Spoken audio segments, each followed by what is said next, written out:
Hey guys, it's Khadija and it's time for another reaction video. This video is about one of my most favorite vloggers and amazing friend, Whitney, Natural85. Back in the day, in 2016, she colored her hair with henna and indigo.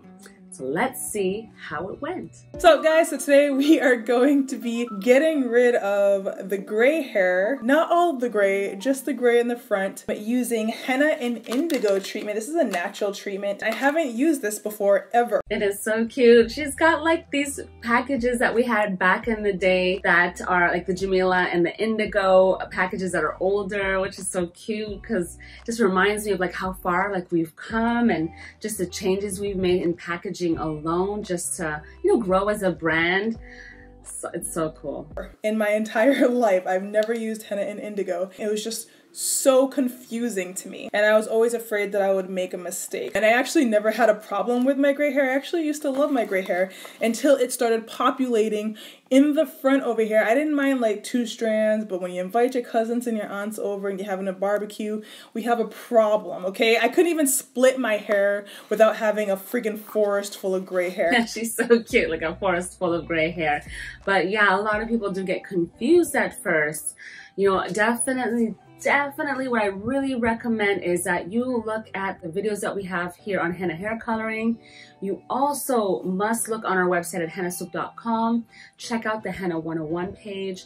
That page has so much great information. Like, I've broken it down on that page for you just to, you know, get rid of all that confusion. And not only that, we have an amazing course on henna hair coloring as well, on courses on our website that you guys will love. So I use the Jamila and the Henna Sooq indigo together, and I'll put a link to the website that I use down in the description box, and they have a ton of really good information and they give really great clear direction. Yes, she is so amazing, and I love that she approaches this in such a detailed way as well. So I actually love my natural hair color and I didn't want to change it. So I decided instead of dyeing my entire head black, I would just kind of do a spot treatment and really focus on the areas where it was gray. So I ended up only dyeing a very small patch in the front and then a tiny little patch in the middle, and then the rest I just didn't have to dye at all. So I was really happy about that. So if you guys are interested in spot treating your gray hair rather than just doing your entire head, or if you want to do your entire head, this video will help. You'll just obviously want to use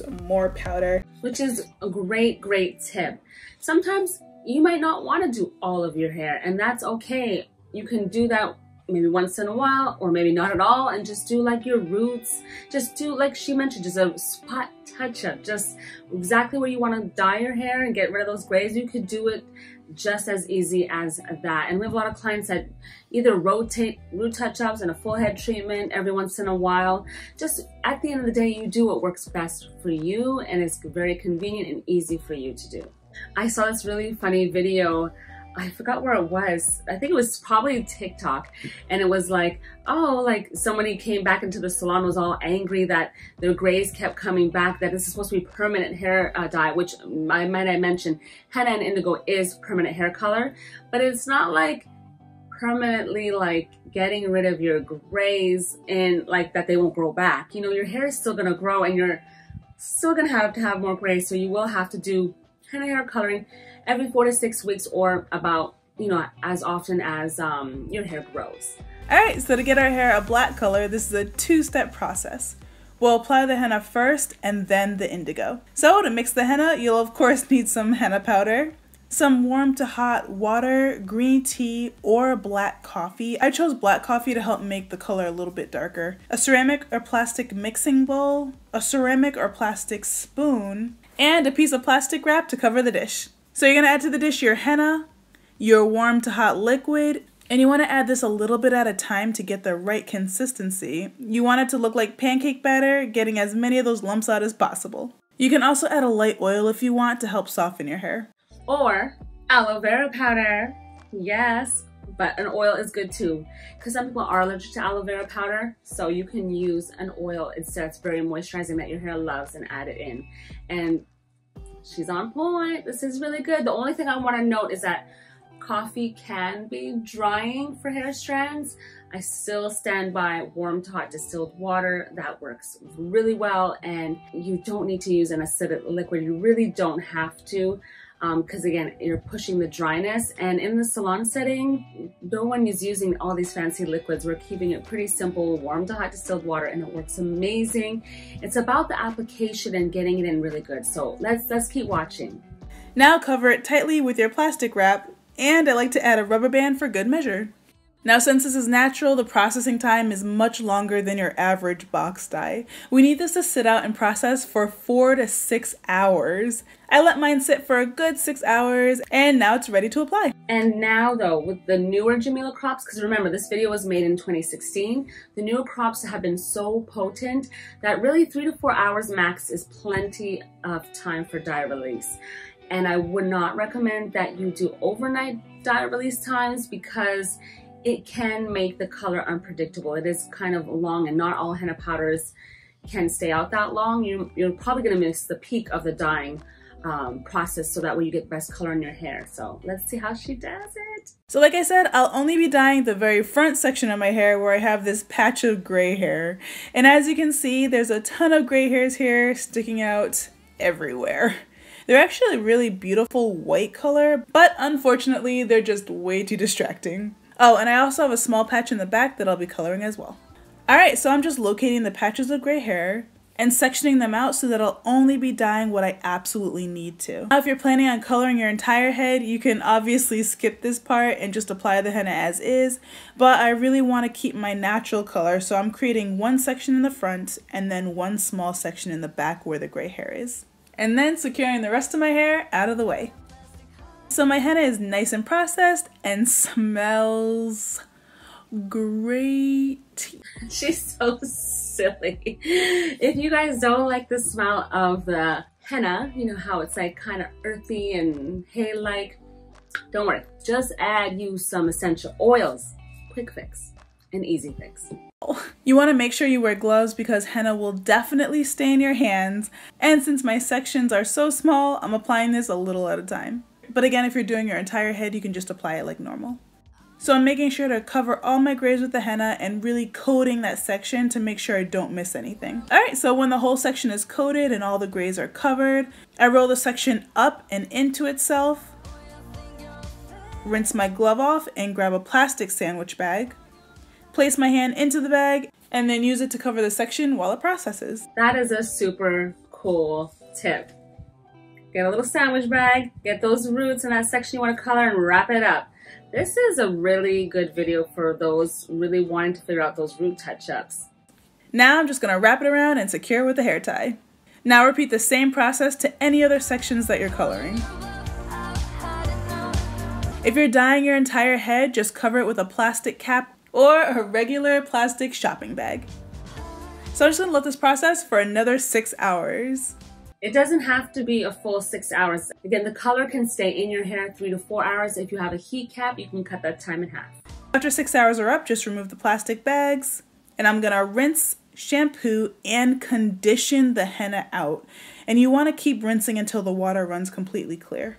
You can do a shampoo and condition to get everything out. You can definitely do that. The only thing is, my concern is if your hair is on the drier side, you probably want to skip the shampoo part and just use one of our restorative co-washes to wash everything out really gently and add back a lot of moisture. It is, yeah, you will love this. So check out my gray hairs after this henna treatment. It did an awesome job at covering all my grays. Henna, of course, turns gray hair orange, so we have one more process to do to get that hair to be black. But I was super excited already. So the henna can leave your hair a little bit hard, so I'm following up with a deep conditioning treatment just to bring that moisture back. So the only thing is, because she's probably going to be doing indigo really soon, I would not recommend the deep conditioner in case it creates a barrier, especially for those who have resistant grays. Of course it can be drying, but again, the oil of the aloe should really help. The restorative co-wash really helps. You know, we definitely just want to prepare the hair in that type of way to get ready to do the indigo without the deep conditioning treatment. And we'll get to a deep conditioning treatment, but you should let the color fully settle and do that on your next wash day. And that's okay, because you can use all your regular leave-ins in your hair afterwards. So cover up all your henna dyed hair generously with a good deep conditioner and throw on a plastic cap. And we're gonna let this condition our hair as we prepare our indigo treatment. And again, though, she did deep condition and that worked well for her because her color came out really well. I just want to make note that it might not work for everyone, especially those who have a lot of gray and like a higher percentage of gray or very resistant grays. Her hair took the color really easily, so that wasn't you know, bad because like for her. So you have options. At the end of the day, I want you to do what works best for your hair, and I'm just here to guide you and give you as many options as possible. It's a little trial error in the beginning, but you got this. All right, stage 2, indigo. This is what's gonna make the hair black. Indigo doesn't work unless you do the henna treatment first. So to make this, of course, you're gonna need your indigo powder, some warm to hot water, a ceramic or plastic bowl, a ceramic or plastic spoon, and of course, some plastic wrap. Yes, so it's important to definitely use henna in your indigo process steps when you're going to be using indigo, because otherwise your hair will turn greenish and grays are going to pick up that green tone, so do not use indigo by itself. So add your indigo powder to the bowl, and we're going to mix in that hot water a bit at a time. And again, we want our mix to have the consistency of pancake batter. And I definitely added a bit too much water on that one, but it's all good. It's almost perfect. And if it does get a little bit too runny, all you have to do is add a little bit more powder, like the indigo powder, right to that paste to make it a little bit thick, and boom, you're good to go. That's the easy fix as long as you have extra powder. And you can also add aloe vera powder to your indigo, a very small amount. Remember, when you're adding aloe vera powder to any of your henna hair coloring treatments, definitely add about 5%, so it's a very low percentage. You don't need a lot. So now cover your bowl with plastic wrap, and we're gonna leave this out to process. So the good news, indigo processes much quicker than the henna. So we're only gonna have to leave this out for 15 minutes. After about 15 minutes, you'll notice the green color start to turn black, and you'll know it's good to go. So before I apply this indigo, I washed all that deep conditioner out of my hair, and we're gonna apply this the exact same way that we applied the henna. And don't forget your gloves, indigo also stains. Check out this beautiful blue-black color. Oh, I'm excited! And you'll notice that when you mix the indigo, the layer underneath is still green. And that's perfect. It's gonna process to black while it's on your hair, so apply it quickly. So crazy, right? That you see like this green paste and you're like, how is it gonna make my hair like this other color? Like, seriously? Like, it's it's so fascinating. And if you're wondering, here's what I had left over. So at this point, it was really late at night, and this takes about 4 to 6 hours to process completely. I'm gonna throw on a plastic cap and my large satin bonnet and head to bed. Yeah, so you can sleep with it overnight. I just want to caution those of you who have finer hair strands, you may not want to do that, or if you're sensitive to like the scent of like henna and indigo, or just, you know, get triggered by migraines easily, you might not want to do this. Just I'm giving you as much information as possible just to make an informed decision based on your hair type. But this is fine, and it worked for her, and I love the steps that she's taking. Tying your entire head, you'll want to cover your hair in a plastic cap or a large plastic shopping bag, tying it tightly. And don't forget to place a towel over your pillow. So it's the next morning, and I'm removing those plastic bags to see my hair. And so far, so good. Everything looks nice and black. Just a gentle co-wash to keep the color intact while it sets. I'm going to show you guys the final product. I separated my curls, so it's kind of looking funky, but if you notice, right here is where all the gray was. So I wouldn't say that this indigo and henna covered my grays completely. I still have like little strands here, but the directions did say that you might have to do it more than once your first time. Yeah, so sometimes if you miss some grays or it didn't get down, you know, deep to the root, really, like, I recommend you like give it a good massage when you're done, because it can touch the scalp, so that's fine, because you definitely want to get to the root. So make sure to massage that in to get the color to penetrate really well all the way down. You know, you want to get right to the base. You want to get that gray hair, fully colored. Her hair looks amazing though. Yes, I love her hair. So maybe my hair is just really resilient. Again, I just did this little portion right here, but you can tell it looks exactly like my hair color. It didn't change it very much. And although the gray strands aren't black, they're also not orange, which I'm really happy about, which means that it at least took a little bit of that indigo color, and I don't mind it because it blends pretty well. And my biggest issue was just that the gray hair was so distracting. And so when you look at my hair right now, you don't see gray hairs. I could part it in the middle, and so I am fine. I like the color. Here is a gray hair that I didn't dye. That is like bright white, and then you can see that the ones here.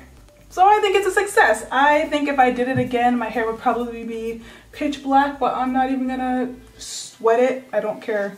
I'm happy with the results. Obviously my hair is naturally very dark brown, almost black color, so the henna and indigo blends really nicely with my natural hair color. If you have lighter hair, you might want to use a different combination of the henna and indigo. I think if you mix the henna and indigo together and add it at the same time rather than doing it 2 separate steps, then you'll get like more of a softer brown color. She is so awesome. I love, love, love it. As you know, for those of you who follow Natural 85, she has embraced her grays. I love her grays.